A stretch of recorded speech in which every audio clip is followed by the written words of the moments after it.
ఉన్న ఈ ప్రభుత్వ శాఖ ఉద్యోగస్తులు బాగా చూసుకోవాల్సిన బాధ్యత ప్రభుత్వానిది కాదా? రాజశేఖర రెడ్డి గారు ముఖ్యమంత్రిగా ఉన్నప్పుడు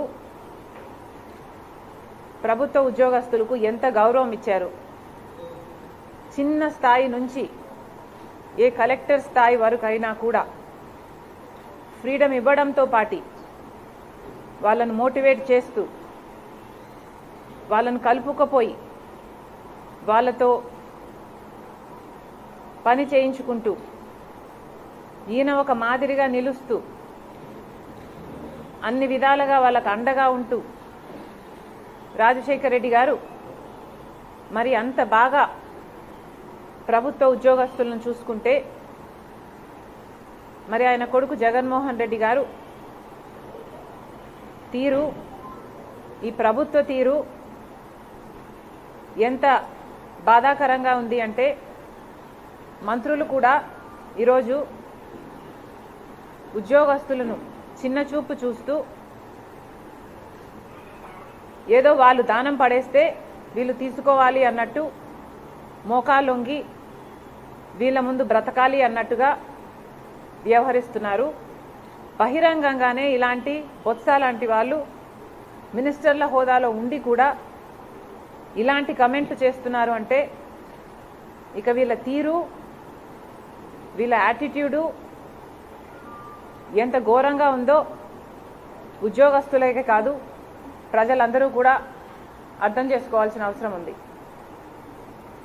ఈరోజు ప్రభుత్వ ఉద్యోగస్తులు ఇంతమంది, ఇన్ని లక్షల మంది ఉండి కూడా అసంతృప్తిగా ఉన్నారు అన్నమాట వాస్తవం. వారి గొంతుని నొక్కేస్తూ వారి హక్కులని కాలరాస్తూ ఈరోజు ప్రభుత్వం వ్యవహరిస్తున్న తీరు దారుణం.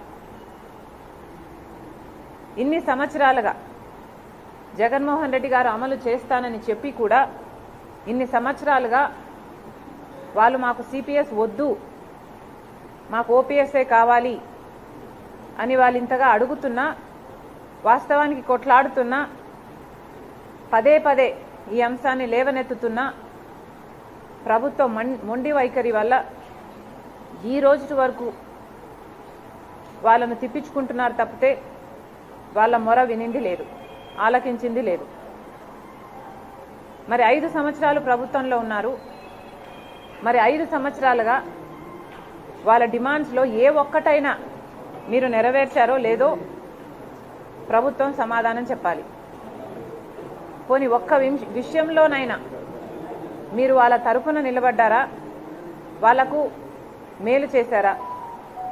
ఏ విషయం తీసుకున్నా కనీసం వాళ్ళకు టీఏ డిఏలు కూడా మీరు ఇవ్వటం లేదు.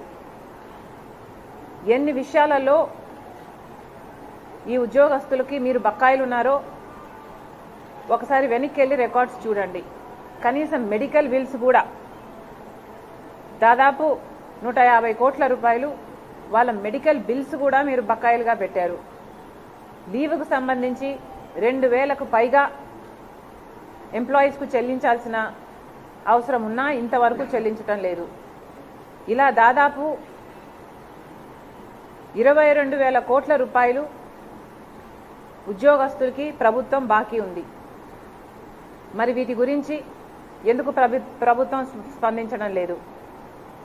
వాళ్లకు సంబంధించి హెచ్ఆర్ఏ అయితే వాళ్ళ కనీస హక్కు, కానీ దాంట్లో కూడా కోత విధించింది ప్రభుత్వం. రాజశేఖర రెడ్డి గారు నాకు తెలిసి 22% ఫిట్మెంట్ ఇచ్చినట్టున్నారు. మరి అలాంటప్పుడు ఈ ప్రభుత్వము కనీసం దగ్గరగా కూడా రావడానికి ప్రయత్నించడం లేదు. 11వ పిఆర్సీ ప్రకారము వీళ్ళకి ఇవ్వాల్సిన ఐఆర్లో కూడా కోతలు పెట్టారు. దాంట్లో 4% అనుకుంటా కోతలు పెట్టింది కాక 12వ పిఆర్సీ అమలు చేయాల్సిన ప్రభుత్వము 12వది కాదు కదా, దగ్గరికి కూడా రాలేదు. ఇంకా 11వ దాంట్లోనే ఇరుక్కొని అది కూడా పూర్తి అమలు చేయకుండా దాంట్లో కూడా కోతలు పెట్టారు. ఇలా ఒకటి కాదు రెండు కాదు, ప్రతి విషయంలోనూ ప్రభుత్వ ఉద్యోగస్తులను మోసం చేసింది జగన్మోహన్ రెడ్డి గారి ప్రభుత్వం. కాబట్టి కాంగ్రెస్ పార్టీ ఎన్నికల వేళ ఉద్యోగస్తులందరికీ భరోసా ఇస్తూ కాంగ్రెస్ పార్టీ మాత్రమే మీ పక్షాన ఉంటుంది, నిలబడుతుంది అని మరోసారి గుర్తు చేస్తూ, రాజశేఖర్ రెడ్డి గారు ఎలాగైతే మీ పక్షాన నిలబడ్డారో కాంగ్రెస్ పార్టీ ఈరోజు మీకు మాటిస్తున్నాం. కాంగ్రెస్ పార్టీ ఓపీఎస్ అమలు చేస్తుంది, మీ హక్కులను ప్రతి ఒక్కదాన్ని పరిరక్షిస్తుంది. అంతేకాదు కాంగ్రెస్ మేనిఫెస్టోలో చెప్పినట్టు ఏవైతే రిజర్వేషన్లు ఉన్నాయో